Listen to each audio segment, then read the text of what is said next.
Hello everyone, this is Jay with another episode of the Digital Age Show. Today we have with us Alex, who is the founder and CEO of Krakatoa International. Am I spelling it right, Alex?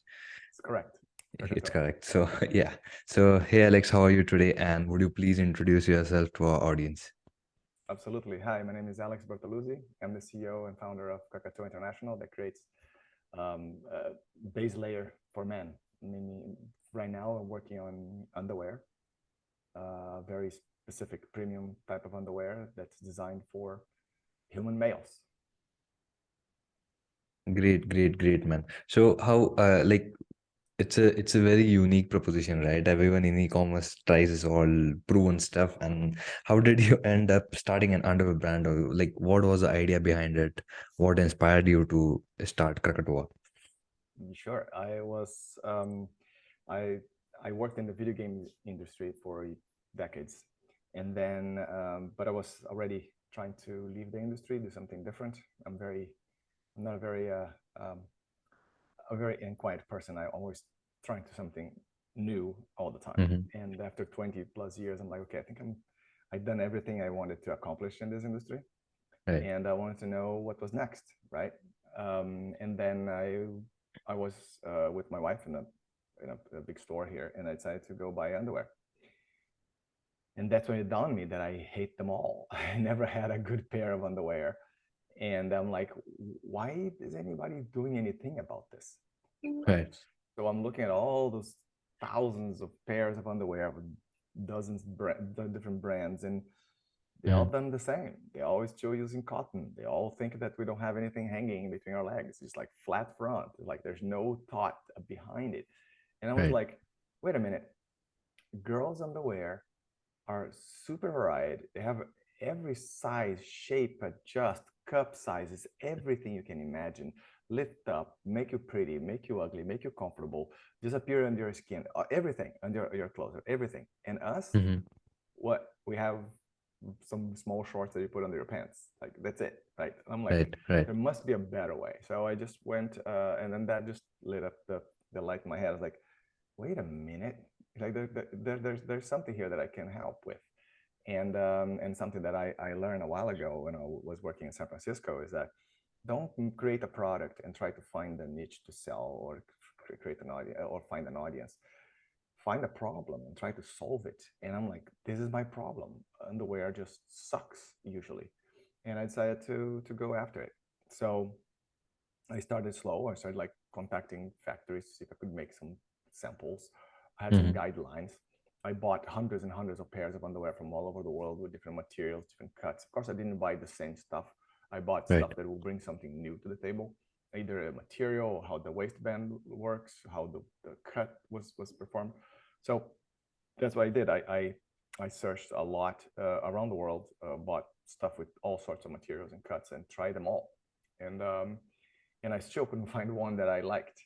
And like it's almost there, but it's not there, right? Okay. So Yeah. that's when I decided to go deeper and start Krakatoa. And then I found several factories around the world, contact them all, bought samples, got free samples. I mean, I did my homework until I finally found a pair that was like, this is it. I finally got something that when I put under my pants, it just disappears. I don't have to adjust myself. I don't have to Hmm. deal with bad underwear. It's breathable. It's thin. The waistband was good. And then I just started working with the factory until I made it the best I could back in the Right. day. That was 2016. And it was great. So finally, I started Krakatoa back in the day. I didn't know what I, what I was doing because it's all new to me. I mean, I've been working for decades in computer graphics and gaming, Right. and then suddenly I'm here. I have to run an e-commerce store and know the ins and outs of manufacturing, supply chain, built my website, copy, product photography. I did everything, right? So it Great. was a huge undertaking, and it's been quite a challenge and quite interesting to actually get it done. But it's here. That's really nice, man. So how many years ago did you start Krakatoa before changing your career from video games? So yeah, I started Krakatoa having the idea of Krakatoa in 2015, and Okay. I executed the first time. I had a partner, but we didn't work out, so we decided to split. And that's when I like, okay, this is what I want to do. So I put all my effort. So it's 100%. It's only me, and then I partner with the marketer that really helped me hone in the message, and I use first party data for everything I do. So we have this really good data collection tool, and that gives me all the insights about my customers. So it's very, very useful, because as I don't have external financing, I can't just go like start blowing money on things just to try, right? So I have to make sure that things that I do Right. actually work well for the company. So with that said, it started to really pick up during the pandemic in 2020, Hmm. and I'm doubling revenue every year, year after year. So that's fantastic when you consider that, it's one dude, and with the help of another, and we're really making it happen without external capital. All the capital, it's working capital from the profits from the company. Great, great, great. Awesome. So, like you have an very different journey, like being into video games. So, were you into developing the games, or what was your role exactly? I was lead artist and art director in several titles. Okay. I started working in computer graphics back in the 80s when, Oh, yeah, was early adopter. It's a good name for it. right. I lived in Brazil back in the day during a military dictatorship that had no access to external computers or anything. Hmm. So I saw this magazine called Amiga World, and the Amiga World, at the back of Amiga World, there was a photo of an F-18 pre-rendered on a gradient sky and a checkerboard floor with a shadow. And I look at that, and back in the day, computers were like EGA boards, 4 colors, right?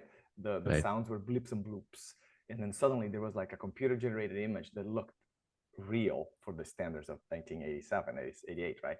So I'm like, this is what I want to do with my life. I was still working in computers. I was computer sciences in school and university. Hmm. And then I was like, I'm going to do this. And then we had to literally smuggle the computers to Brazil so I could work. And I started learning, and then I started doing broadcasting, right? And then I learned a lot, and I met some people online. Back in the day, I had chats, 3D chats and 2D chats. So I talked to some guy here in Los Angeles that was an art director, and they hired me. So I moved here and started working on video games until 2015, and I started in PC, and then moved on to consoles, and I work on several really big titles. Like most well-known ones are Spider-Man, the movie games, Spider-Man 1 and 2 with Tobey Maguire Hmm. back in the day. Remember, with the first Right. open Yeah. city, right? Yeah. That was crazy. And then went to other titles, and then Call of Duty. I did 2 Call of Duties. Then I worked on James Bond, Transformers. Then I left, opened my own studio, published 2 video games, Zombie Wonderland. It was like a tower defense 3D, and it ran Great. from the iPhone 1 to whatever was available at the time, using the Unity engine. Then was didn't work. I mean, the games were great, extremely well received and everything, but then the competition with the free to play thing started right Right. when I was Right. finishing a 99-cent game. And so I left. I went back to Activision to work on the publishing side. So I worked at the publishing, then went back to AAA, and then Krakatoa.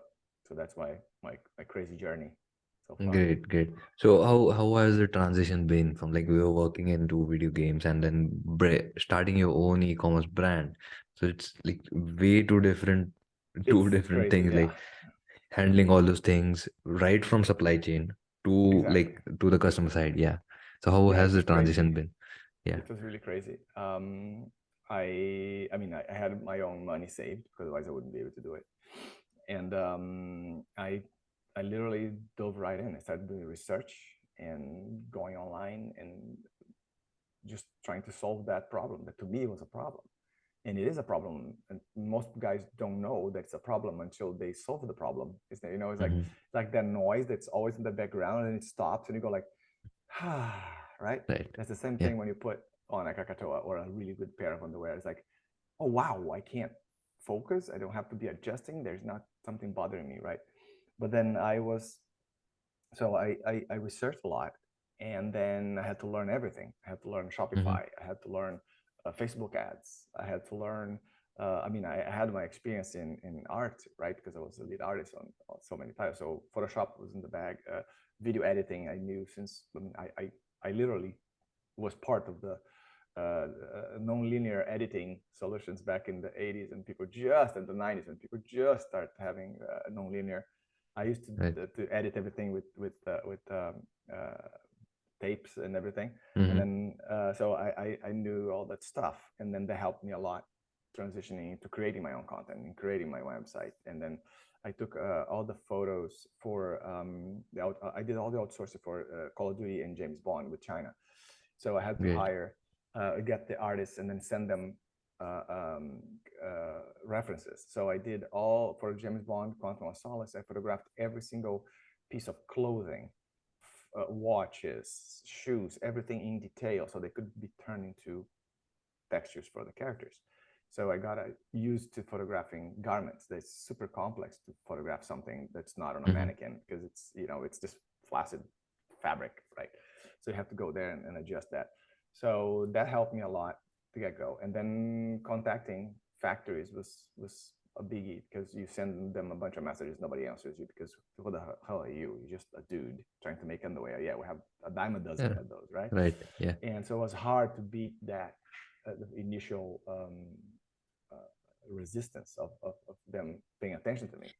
So I contacted some sourcer in China, and then she helped me contact some factories. And there was this gentleman called Digang Ma in a factory, and then he literally loved the way I was doing things, and he really wanted to help. So he was Great. crucial in helping me go like, now Alex, now I need this.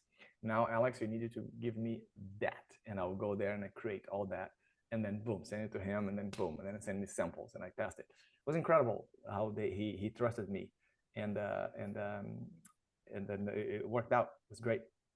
And then I created my first samples and tested with people, and people were like, "This is just amazing! It's life changing. I never felt anything like it."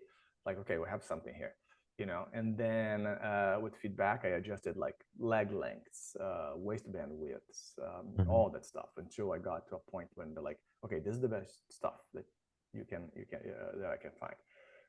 Then I start production. And then it's like when you hit like, oh, you think you're going to build a website and people will just come and buy your stuff, right? Right. Yeah. Yeah. No, it doesn't work like that. So going all the way through making my own ads and finding my audiences and creating, that was a lot of work. But and I'm still learning, and every day is a different world, and every couple of weeks you have to change everything and change strategies and change marketing strategies, fine-tuning your offer, talking to your audience, and it's a lot of work, and especially being a one-man band, right? Right. But Yeah. I can handle it, so it's all good. Great. Great. Awesome, man. So that leads to my second question. Like, you're in a very competitive niche. Like, innerwear Yep. clothing is like there are many big brands out there doing a lot of things, and then when you start competing with them, there will be clashes on the ad spend side, on the creative side, everything. Like, all these are very big budget firms and handling those things. So how are you coping up with not just ad spends, but overall everything? Because these are like giants and having a Yeah. thousand people, 10,000 people, crores of people team. So how are you coping up with that, with the competition? I think the biggest thing is having a fantastic product, because as you said, there's big companies with millions of dollars and Right. huge research and development teams that is still produce crappy underwear. Yeah. That's it. That's That's right. what it is. That's Like, right. wait a Yeah. minute, you guys spend millions in advertising, but your underwear just sucks, right? And people are still buying it. So it's like, okay, if I make an exceptional product, I don't have to invest that much in marketing to convince them to buy that crappy product. Hmm. And that's how I approach it. And then I've been creating. I used to create. I was quite a party animal at the university, so I created a lot. I threw a lot of big parties when I was in university.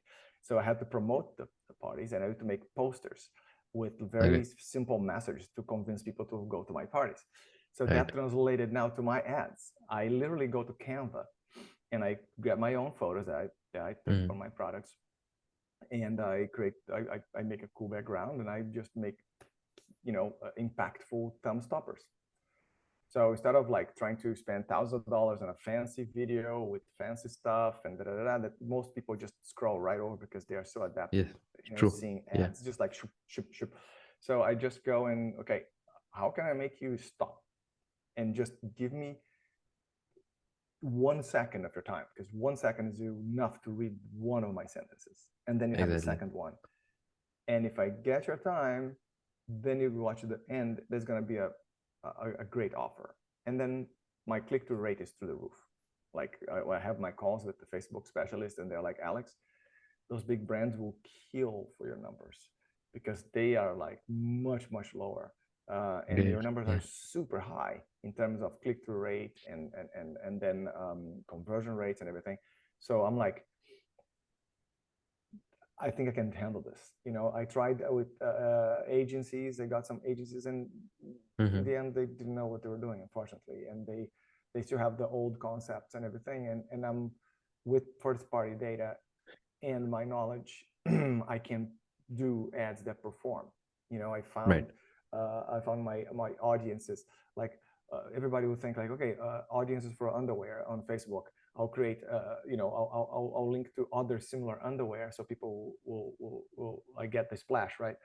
But in reality, I created audiences based off of automobiles.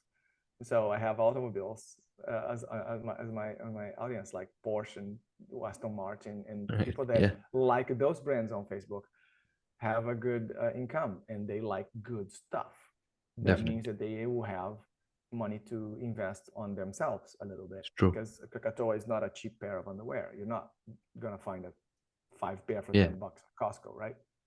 Because it's well built. Like people tell like, oh, it's too expensive. Like, look, Porsches are not expensive. They just cost more. And Yeah. when you drive one, you understand why they cost more. They are not just expensive for the sake of being expensive. That's silly. And I don't like that. I don't care for brands that like, oh, this t-shirt is going to be $800 because there's my name on it. Screw that. Like, get your t-shirt away from me. Unless you really prove me that this t-shirt is really going to improve my life, make me look great, and then make me feel comfortable, and it's sustainable, and people are doing that in a smart and sustainable and ethical way. I don't care for your brand unless you know what I mean. Like, and I'm a Gen Xer. Gen Z and millennials are much more attuned to that. Like they Yeah. don't want to just make something or buy something just for the sake of it. They want to have an idea, and that's one thing that I changed my marketing, because I'm not a big social media guy. I was. I started social media when social media started back in the early 2000s. I've been doing this for a long time, right? Yeah. But then I saw the damage that social media was doing to people and to society in a whole, and I decided to just step back, right? So I don't post my selfies, and I don't, hey, look at me eating my food and drinking with my friends. I don't do that. I like to Definitely. go there and do that with them, take photos and keep them to myself. I don't need to broadcast that. That's me, right? Not for everybody. I totally get it. It's fun. But then with Krakatoa, I had to put my name out there and my face out there, because the brand is me. I created it. It's not like a team Yes. of people. I know I'm taking credit. It's like, no, it's me. I'm the Right. guy that took as his mission to make us guys the best underwear in the world. And I'm there to show you. And I don't go there and do gratuitous posts. I do some fancy stuff, funny stuff. Try to be, Zuckerberg's clown for a little while, just to show a little bit of myself and everything. And that's how I managed to market Krakatoa, and to bring a little side of humanity to the brand, instead of just like being a faceless brand that, okay, I buy underwear from. It's like, no, you buy underwear from a guy that cares about you. And it's true. Right. I really do care about my customers. And then my customer service, I still do my customer service. I'm very generous in my customer service, because I'm not here just to make money. I'm here to solve this problem that all men have. And that's what I'm doing right now. Awesome, man. So talking about the vision, like you have shared now, what you want to do with the brand. Where do you see this? Where do you see Krakatoa going in the next 5 years? Where do you want to take it? Is it based on revenue? Is it based on adaptation? Like, definitely you won't be considering mass adaptation, but you definitely want to get into that class of people who can afford those. So, Exactly. is it, yeah, is it revenue wise, or is it the number of adapters? So my goal is to make Krakatoa grow and bring more products to the market.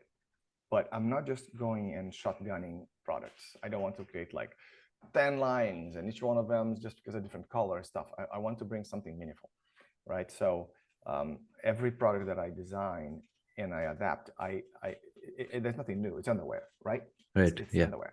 And then just a sec. I don't want to call. And then so I try to make sure that every product is meaningful. If it's not better than anything else that's out there, Mm-hmm. I'm not gonna make it because that part is covered. There are other brands that are doing this. There are other brands that Right. are making crappy underwear. I don't need to make another, right? So unless I Yeah. make something that's the best you can find, I'm not gonna make it. And then it's the same thing with the products, the Krakatoa products themselves. Um, I choose the best fabrics and I choose the most high performing waistband and I obsess about the cut, right, and the fit because of that, because that's my thing. It's when you buy a product, you know that you're going to be supported and you're going to have an incredible product that's going to treat you right for a long time. Right. That's my goal. So I'm slowly adding new products to the line. Mm-hmm. I don't go and blast a bunch of stuff because, as I said, I pay for everything, and everything has to be done in MOQs and minimum order quantities, and they're in the thousands. So I can't have a mistake that's 10,000 pairs of a mistake, and I can't just give them away, right? Right. So I Yeah. make sure that they are tested and they work and they are super comfortable and they are classy and they will make people happy. That's my biggest thing. And my customer service, the same thing. So Krakatoa is growing slowly, but at the same time, it's growing like is doubling revenue every year. So that's fantastic, especially in this downturn. And that's my goal, is to make sure that everything that comes out of the company is meaningful, to make it valuable. So in the future we don't know. Nobody knows. Future Awesome. is always in motion. That's true. That's true. That's true. So, as we are heading to the end of the podcast, what will be one piece of advice to new entrepreneurs out there who are going to start an e-commerce brand, consider into clothing or something like that? One thing that you feel, if you had known earlier in the starting days, it would have made a difference, or is there any just a piece of advice? It may be. Absolutely. One, don't assume anything. Don't assume that you know everything, because nobody knows. Mm-hmm. A lot of people don't know what they're doing, but they're doing. And that's the biggest thing, is like, try to do your best at all times.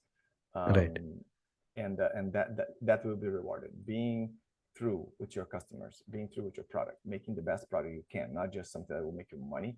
It's Mm-hmm. the best thing you can do, to just be honest with yourself and be ethical and create the best product you can.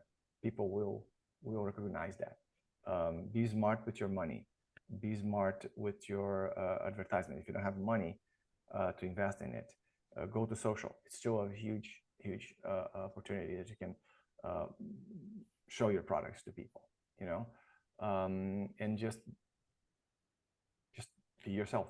You know, don't try to mimic Elon Musk or Steve Jobs or Bill Yeah. Gates. Right. Yeah. Be your own creator. You know, create your own business, and then if you're honest and if you're smart and if you're kind, people will help you. And that's what happened to me.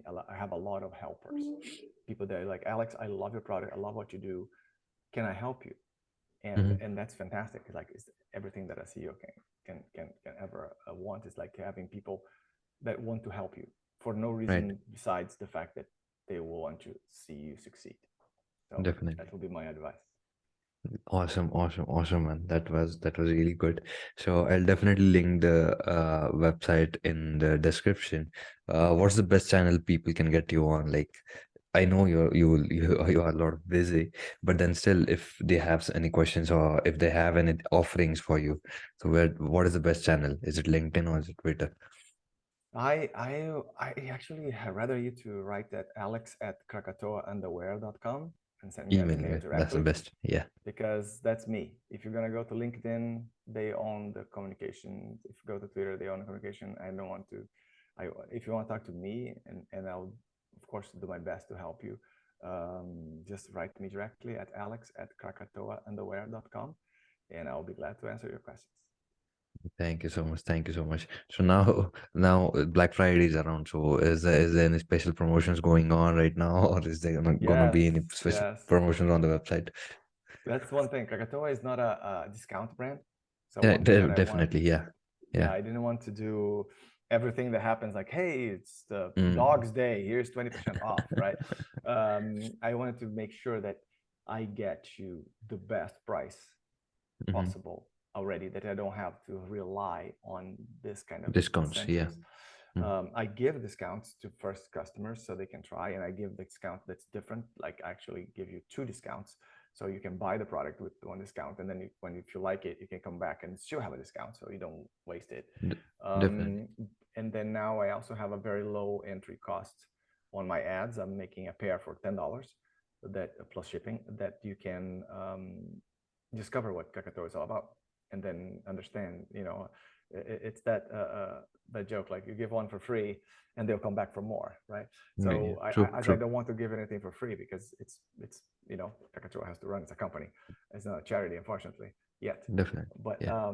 I'm trying to at least get you to the lowest possible cost, so you can come back and enjoy a fantastic product, and hopefully come back for more. So Awesome. that's my thing for Black Friday and Cyber Monday. Great, great, great, man. It was really nice talking to you, and there were really some great insights. Like it's your journey has been really like like way two different fields, and you have joined them all together, and you are into a niche that is so not famous, or what we can call it. Like people don't generally think of starting No, an undergarment no, brand, right? So yeah, they might think of starting an e-commerce brand, but like that's very specific. And I hope these insights are very useful. And I definitely want to talk with you more about how you're running the e-commerce and the advertisements and everything regarding e-commerce in detail. I'll really be glad to talk with you about that. Thank you so much for me giving too. out your time. Thank you so much for giving out your, yeah, it was really Thank nice you, talking same, to you. brother. Thank you so much for the opportunity. Really appreciate it, and I hope that some of my insights can help people make their dream come true too. Thank you so much.